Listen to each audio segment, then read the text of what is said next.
লাঠি নেই।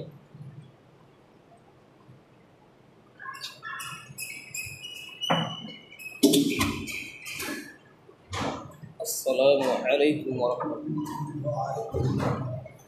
বিসমিল্লাহির রহমানির রহিম। সম্মানিত উপস্থিতি ভাই এবং বন্ধুগণ, আমি দ্বিতীয় খুতবার পরে দ্বিতীয় দফায় আপনাদের সামনে যে হাদিসটি পাঠ করেছিলাম, সেই হাদিসটি ফ্যান খারাপ আছে,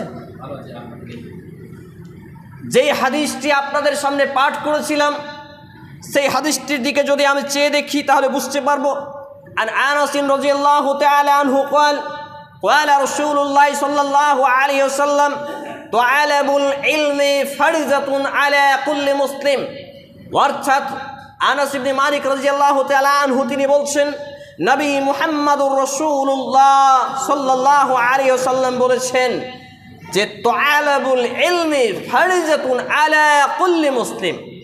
দিন ইসলামের বেসিক ইলম অর্জন করা, তলব করা, সঞ্চয় করা, গ্রহণ করা, শিক্ষা নেওয়া, অধ্যয়ন করা, স্টাডিজ করা আলা কুল্লি মুসলিম, তামাম মুসলমানের উপরে ফরজ করা হয়েছে। সুবহানাল্লাহ।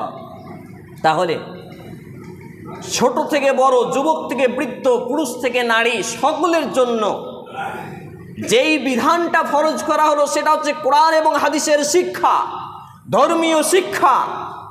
আর ইসলাম এতটা সৌন্দর্যপূর্ণ ধর্ম, যেই ব্যক্তি এই ইসলামের সুশীতল ছায়ায় অংশ নেবে, যেই ব্যক্তি কোরআন এবং হাদিসের জ্ঞান অর্জন করবে, সেই ব্যক্তি ইহকালীন শান্তি এবং পরকালীন মুক্তি লাভে ধন্য হবে।